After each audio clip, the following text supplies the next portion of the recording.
لا حول ولا قوة إلا بالله العلي العظيم. أعوذ بالله من الشيطان الرجيم. بسم الله الرحمن الرحيم. الحمد لله الذي هدانا لهذا وما كنا لنهتدي لولا أن هدانا الله. لقد جاءت رسل ربنا بالحق. الصلاة والسلام على أشرف الأنبياء والمرسلين خاتم النبيين بالقاسم محمد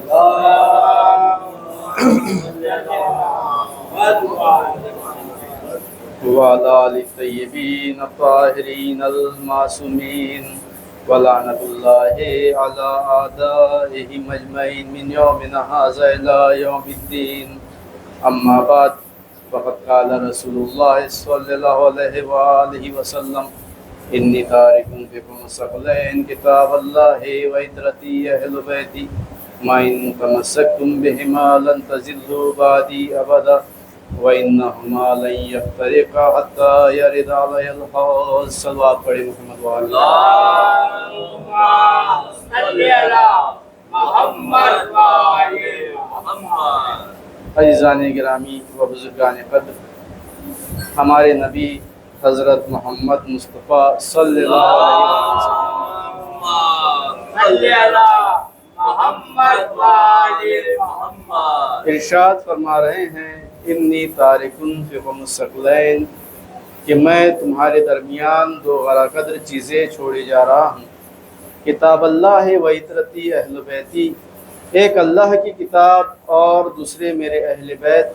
ما ان تمسکتم بہما لن تزلوا بعدی ابدا، جب تک تم ان دونوں سے وابستہ رہو گے میرے بعد ہرگز گمراہ نہیں ہو سکتے. وَإِنَّهُمَا لَن يَفْتَرِقَا حَتَّى يَرِدَا عَلَيَّ الْحَوْض، اور یہ دونوں میرے پاس آئیں گے یہاں تک کہ حوض کوثر پر ایک ساتھ رہیں گے. تو عزیزان گرامی، جب پیغمبر اکرم اس دنیا سے جانے والے تھے تو پیغمبر نے اپنی اس امت کو تنہا نہیں چھوڑا، بلکہ امت کی ہدایت کا انتظام کر دیا ہے اور امت کو بتا دیا ہے کہ کس طرح سے انہیں ہدایت حاصل ہو سکتی ہے. پیغمبر کے زمانے میں خود پیغمبر موجود تھے جو لوگوں کو ہدایت کی باتیں بتایا کرتے تھے، ہدایت کا راستہ بتایا کرتے تھے، یہ بھی بتاتے تھے کہ صراط مستقیم ہے کیا اور کون سے راستے پر چلنا چاہیے. جب پیغمبر کو معلوم ہوا کہ اب اس دنیا سے جانا ہے تو پیغمبر نے اپنے بعد امت کی ہدایت کا انتظام کر دیا اور لوگوں کو بتا دیا کہ میرے بعد ہدایت کس طرح سے مل سکتی ہے. جو بھی اہل بیت کا دامن تھام لے اور کتاب خدا سے تمسک حاصل کر لے وہی ہدایت حاصل کر سکتا ہے. تو عزیزان گرامی، ہمیں ہر دور میں ہمیشہ اہل بیت سے تمسک رکھنا ہے. ایسا نہیں ہے کہ یہ حدیث صرف پیغمبر کے زمانے سے مخصوص تھی کہ پیغمبر نے اپنے زمانے والوں کے لیے کہا ہو، نہیں. سنت پیغمبر جو ہے وہ قیامت تک کے لیے باقی رہنے والی ہے. تو جب تک سنت پیغمبر باقی رہے گی تب تک ہمیں ان کی حدیثوں پر عمل کرنا ہے. اور یہ پیغمبر ہی ارشاد فرما رہے ہیں کہ میں تمہارے درمیان دو غرا قدر چیزیں چھوڑے جا رہا ہوں، ایک اللہ کی کتاب ہے اور دوسرے میرے اہل بیت ہے. تو ہمیں دونوں سے تمسک اختیار کرنا ہے. ایسا نہیں ہو سکتا کہ ہم کہہ دیں کہ ہمارے لیے کتاب خدا کافی ہے، اس لیے کہ وہ اللہ تعالیٰ کی کتاب ہے، اسے اللہ تعالیٰ نے بھیجا ہے، لہٰذا ہم صرف اور صرف کتاب خدا کو ہی مانیں گے. نہیں، اگر آپ یہ بھی کہتے ہیں کہ ہم صرف کتاب خدا کو مانیں گے تو آپ کو کتاب خدا کی باتوں پر عمل بھی کرنا ہوگا. کتاب خدا کیا کہہ رہی ہے اس کو سمجھنا ہوگا. خود کتاب خدا میں ارشاد ہو رہا ہے قُل لَا أَسْأَلُكُمْ عَلَيْهِ أَجْرًا إِلَّا الْمَوَدَّةَ فِي الْقُرْبَى، کہ اے رسول یہ اجر رسالت دینا چاہتے ہیں تو ان سے کہہ دیجئے کہ میں اجر رسالت نہیں چاہتا سوائے اس کے کہ تم میرے اہل بیت سے مودت اختیار کرو. تو اب ان لوگوں سے سوال ہے جو یہ کہتے ہیں کہ ہمارے لیے کتاب خدا کافی ہے، تو بتائیے اس آیت کے بارے میں کیا کہیں گے کہ جب قرآن کہہ رہا ہے، اللہ کی کتاب کہہ رہی ہے، اللہ کہہ رہا ہے کہ اے رسول کہہ دیجئے کہ میں اس کے علاوہ اجر رسالت کچھ نہیں چاہتا کہ تم میرے قرابت داروں سے، اہل بیت سے مودت کرو۔ تو اہل بیت سے مودت کب ہوگی؟ اہل بیت سے محبت کب ہوگی؟ جب ہم اہل بیت سے تمسک اختیار کریں گے۔ بغیر تمسک کے اہل بیت سے مودت ہو ہی نہیں سکتی۔ لہٰذا یہ بہت زیادہ ضروری ہے کہ ہم اپنے ہر عمل میں اہل بیت کو نہ بھولیں۔ عزیزان گرامی، قرآن اور اہل بیت اللہ تعالیٰ نے، پیغمبر نے بتا دیا کہ قرآن اور اہل بیت سے جو تمسک اختیار کرے گا، جو ان کی باتوں پر عمل کرے گا، وہی ہدایت پائے گا۔ اب آئیے، یہی قرآن اور حدیث ہم سے کیا کہتی ہے؟ قرآن سے ہمیں کیسی تعلیم ملتی ہے؟ حدیث سے ہمیں کیسی تعلیم ملتی ہے؟ 2 ہفتے میں نے بیان کیا محنت اور مشقت کے بارے میں کہ ہم کس طرح سے محنت اور مشقت کرتے ہیں، اور محنت اور مشقت کرنا کس طرح سے عبادت ہے۔ محنت مشقت کے بارے میں اللہ تعالیٰ یہ بھی گوارا نہیں کرتا کہ ان کا خاص بندہ، ان کا نبی خدا بھی محنت اور مشقت سے دور رہے۔ تو عزیزان گرامی، جب اللہ تعالیٰ یہ نہیں چاہتا کہ اس کا خاص نبی بھی محنت اور مشقت سے دور رہے، تو پھر وہ یہ کیسے چاہ سکتا ہے کہ عام انسان محنت مشقت نہ کرے، کوشش نہ کرے، کام کاج نہ کرے۔ جناب داؤد علیہ السلام کے بارے میں بیان کیا تھا کہ جب جناب داؤد علیہ السلام بیت المال سے اپنا خرچ چلایا کرتے تھے، تو اللہ تعالیٰ کو ان کی یہ بات پسند نہیں آئی۔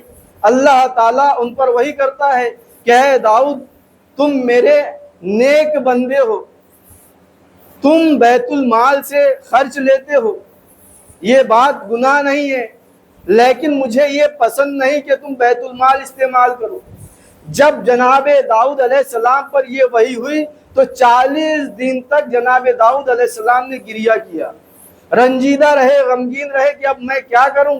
اللہ تعالیٰ کو یہ بات پسند نہیں ہے کہ میں بیت المال سے اپنے اخراجات لوں، بیت المال استعمال کروں۔ حالانکہ بیت المال استعمال کرنا، جو دینی کاموں کا انجام دیتے ہیں ان کے لیے بیت المال کو استعمال کرنا گناہ نہیں ہے، جائز ہے۔ لیکن اللہ تعالیٰ اپنے خاص نبی کے بارے میں کہہ رہا ہے کہ مجھے یہ بھی پسند نہیں کہ میرا نبی بیت المال استعمال کرے۔ جب 40 دن تک رنجیدہ رہے تو 40ویں دن اللہ تعالیٰ نے لوہے پر وحی کی کہ میرے نبی کے لیے نرم ہو جا۔ تو لوہا جناب داؤد علیہ السلام کے ہاتھوں پر نرم ہو جایا کرتا تھا۔ یہ جناب داؤد علیہ السلام کا معجزہ ہے۔ اب جناب داؤد علیہ السلام کے ہاتھوں پر جب لوہا موم ہو جایا کرتا تھا تو جناب داؤد علیہ السلام نے اس لوہے سے زرہ بنائی اور اسے فروخت کرتے تھے اور اس کے ذریعے سے اپنا خرچ چلاتے تھے۔ تو اللہ تعالیٰ محنت اور مشقت کرنے والوں کو بہت زیادہ پسند کرتا ہے۔ آج بھی اسی کے حوالے سے ایک آیت آپ کے سامنے پیش کرتا ہوں کہ اللہ تعالیٰ ارشاد فرماتا ہے وَلَيْسَ لِلْإِنسَانِ إِلَّا مَا سَعَىٰ، اور یہ کہ انسان کے لیے نہیں ہے کچھ بھی مگر وہی جس کی اس نے کوشش کی۔ یعنی انسانوں کے لیے کچھ بھی نہیں ہے، صرف وہی ہے جو وہ کوشش کرتا ہے، جس چیز کے لیے وہ اس نے کوشش کی ہے وہی اس کے لیے ہے، اور کچھ بھی نہیں۔ اب اس آیت کی تفسیر میں علماء بیان کرتے ہیں کہ انسان کے لیے کچھ بھی نہیں ہے، صرف وہی ہے جو وہ کوشش کرتا ہے۔ تو اب انسان جس چیز کے لیے کوشش کرے گا وہی اسے حاصل ہوگا، اس کے علاوہ کچھ بھی حاصل نہیں ہوگا۔ تو بعض لوگوں نے یہ تفسیر کی کہ انسان جو کوشش کرتا ہے اس کا اجر اس کو ملتا ہے، اور جو کوشش نہیں کرتا اس کا اجر اسے نہیں ملے گا۔ یعنی جو انسان کوشش کر رہا ہے تو اس کا اجر اسی کو ہی ملے گا، دوسروں کو نہیں ملے گا۔ اس کا مطلب یہ ہے۔ تو اب ہم جو نیک عمل اپنے اپنے مرحومین کی طرف سے کرتے ہیں تو کیا اس کا اجر انہیں نہیں ملے گا؟ اس لیے کہ اللہ تعالیٰ کہہ رہا ہے کہ جو کوشش کرتا ہے اس کا نتیجہ اسے ہی ملتا ہے، دوسروں کو نہیں ملتا۔ تو ہم اس کے بارے میں کیا کہیں گے کہ جو ہمارے مرحومین گزر چکے ہیں، ہم ان کے لیے نیک عمل جو انجام دیتے ہیں، آیا وہ انہیں ملتا ہے یا نہیں ملتا؟ تو عزیزان گرامی، یہاں دو چیزیں، اللہ تعالیٰ عادل بھی ہے اور لطیف بھی ہے، وہ ہم پر لطف و کرم بھی کرتا ہے۔ بیشتر انسان جو جنت میں جائیں گے وہ اللہ کے فضل و کرم سے جائیں گے، اللہ کے عدل سے نہیں۔ تو جو اللہ تعالیٰ کا عدل ہے وہ اس چیز پر ہے کہ اگر کسی بندے نے گناہ کیا ہے تو اس کے گناہ کی سزا اسی کو ہی ملنے والی ہے، لیکن اگر کوئی نیکی کر رہا ہے تو نیکی میں اس کے ساتھ دوسرے لوگ شریک ہو سکتے ہیں۔ یہ اللہ کا لطف و کرم ہے، اسے ہی لطف الہی کہا جاتا ہے۔ اسی لیے ہم جو نیکی کرتے ہیں ہم اپنی نیکی میں اپنے مرحومین کو بھی شامل کر سکتے ہیں، یہ اللہ کا لطف و کرم ہے اور ہماری یہ نیکی انہیں ملتی ہے۔ ایسا نہیں ہے کہ صرف ہم اس کے معتقد ہیں، بلکہ جو ہمارے برادران ہیں وہ بھی اس کے معتقد ہے۔ کیوں؟ اگر معتقد نہ ہوتے تو وہ حج بدل نہ کراتے۔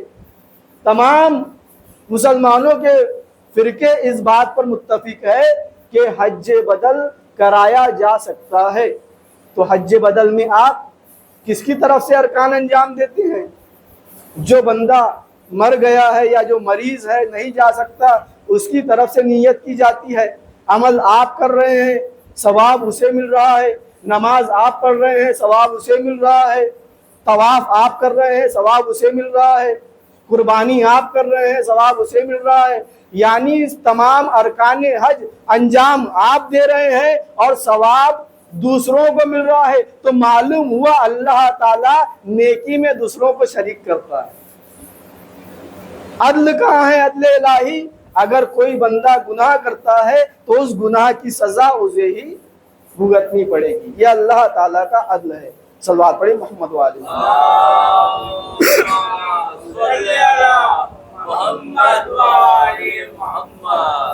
اور اللہ تعالیٰ کہہ رہا ہے کہ کوشش کرو۔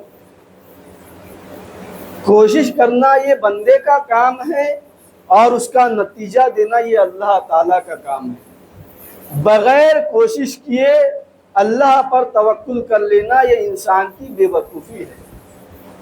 مثلا انسان گھر میں بیٹھا رہے اور کہے کہ اللہ تعالیٰ نے تو دانت دیے ہیں اور کھانا بھی وہی دے گا، روٹی بھی وہی دے گا، اس لیے کہ دانت تو اسی نے دیے ہیں نا، اسی کی ذمہ داری ہے کہ روٹی بھی وہی دے۔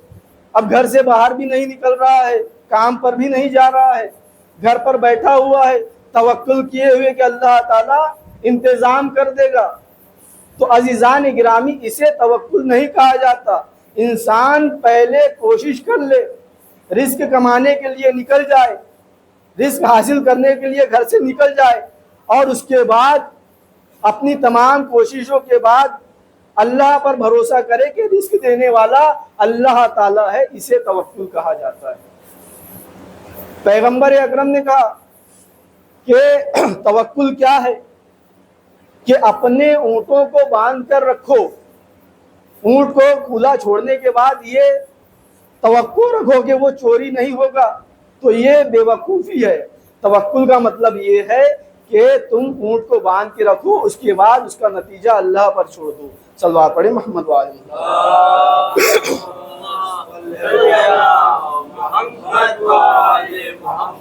عزیزان گرامی، کوشش کہتے کسے ہیں؟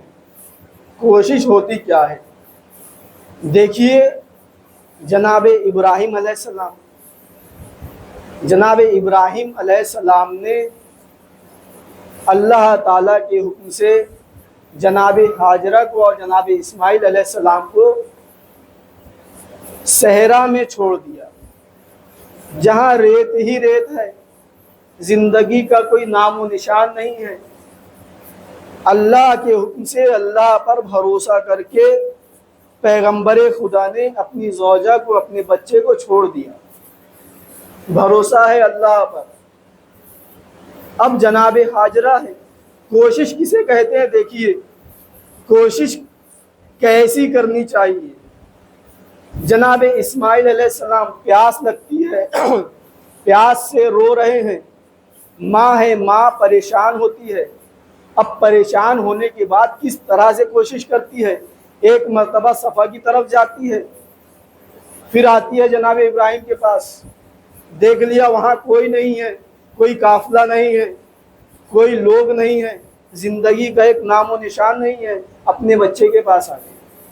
پھر جاتی ہے مروہ کے پاس، مروہ کی بلندی پر، پہاڑ پر، وہاں سے آ جاتی ہے، دیکھتی ہے وہاں بھی کچھ نہیں ہے، پانی کا نام و نشان نہیں ہے، زندگی کا نام و نشان نہیں ہے، کوئی افراد نظر نہیں آ رہا ہے، صحرا ہے، دھوپ ہے، دھوپ کی تپش ہے، بچہ ہلاک ہونے والا ہے۔ اب جناب ہاجرہ نے کوشش کر لی، اب کیا چاہیے تھا؟ دیکھ لیا کچھ بھی نہیں ہے، کچھ نہیں ہو سکتا، پانی کا انتظام کہیں سے نہیں ہو سکتا، تو جناب ہاجرہ کو بیٹھ جانا چاہیے تھا، میں کیا کروں؟ لیکن وہ بیٹھتی نہیں ہے، پھر جاتی ہے صفا پر، پھر آتی ہے، پھر جاتی ہے مروہ پر، پھر آتی ہے، اس طرح سے 7 مرتبہ چکر لگاتی ہے۔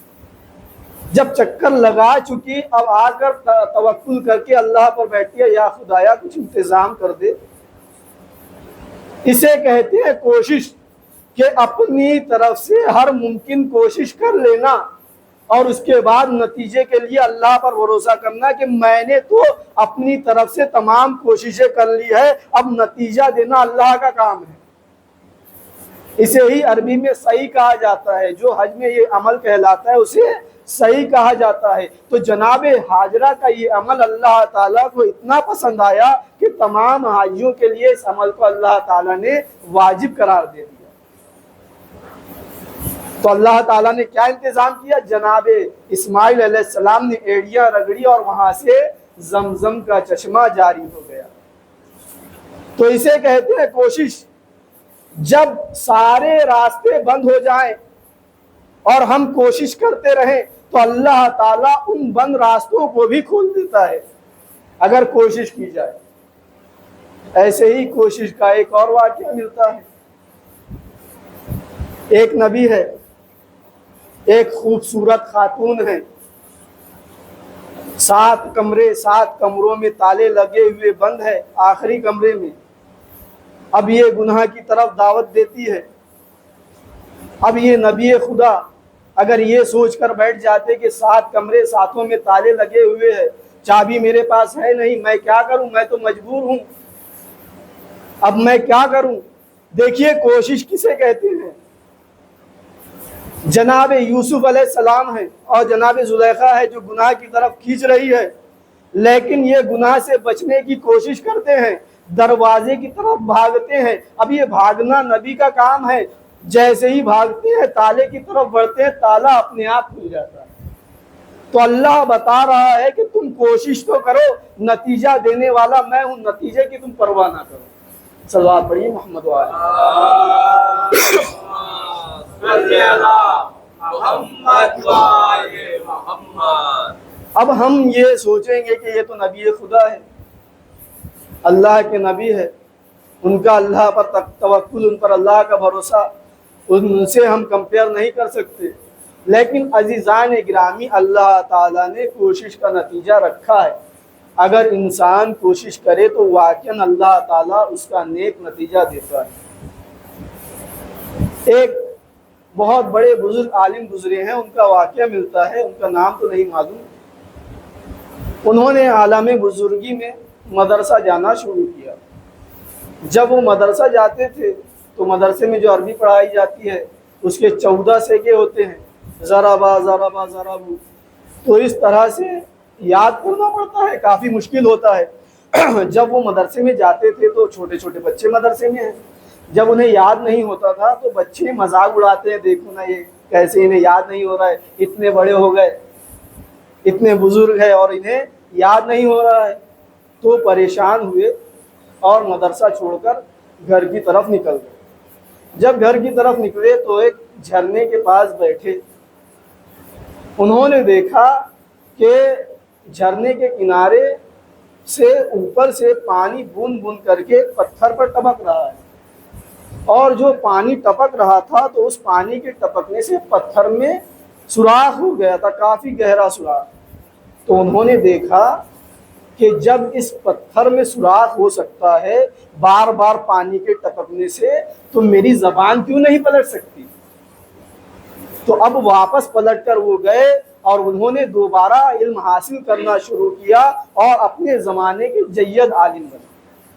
تو دیکھیے، یہ تو کوئی نبی خدا نہیں ہے، یہ تو کوئی معصوم ہے نہیں، تو انہوں نے بھی بتا دیا کہ اگر انسان کوشش کرے تو انسان کی کوشش اسے کامیابی تک پہنچا دیتی ہے۔ اور آج ملک ایران بھی بتا رہا ہے کہ اگر انسان کوشش کرے تو اسے کامیابی حاصل ہوتی ہے۔ ایران دشمن کی طرف میسائل پھینکتا ہے، کتنے بیس بنے ہوئے ہیں، سعودی ہے، قطر ہے، جارڈن ہے، اسرائیل، سیریا ہے، اس کے بعد جا کر اسرائیل لگتا ہے۔ پہلے جب میسائل جاتا ہے تو پہلی بارڈر سے پار کرنی پڑتی ہے، کچھ میسائل وہیں ختم ہو جاتے ہیں، پھر دوسری بارڈر تک پہنچتے ہیں، کچھ وہیں ختم ہو جاتے ہیں، پھر تیسری بارڈر تک پہنچتے ہیں، پھر کچھ وہیں ختم ہو جاتے ہیں۔ اگر ایران بھی یہ سوچ کر بیٹھ جائے کہ میرے میسائل تو یہیں ختم ہو جائیں گے، میں کیسے میسائل کو پھینکوں، تو وہ کامیابی حاصل نہیں کر پاتا۔ اگر وہ کوشش نہ کرتا، اس نے مسلسل کوشش کرتی رہی، تو اسرائیل پر برابر جا کر میسائل لگتے رہے۔ تو ہمیں اپنی طرف سے کوشش کرنی چاہیے۔ السعی منی اتمام من اللہ، کوشش انسان کی جانب سے ہے، اس کا نتیجہ دینا اللہ تعالیٰ کی جانب سے۔ تو ہمیں ہر لمحہ ہر گھڑی کوشش کرتی رہنی چاہیے اور اللہ تعالیٰ سے دعا کرنی چاہیے، خدایا ہم جو کوشش کر رہے ہیں اس کا ہمیں نیک نتیجہ دے عنایت فرما۔ وصلی علی محمد وآلہ الطیبین الطاہرین۔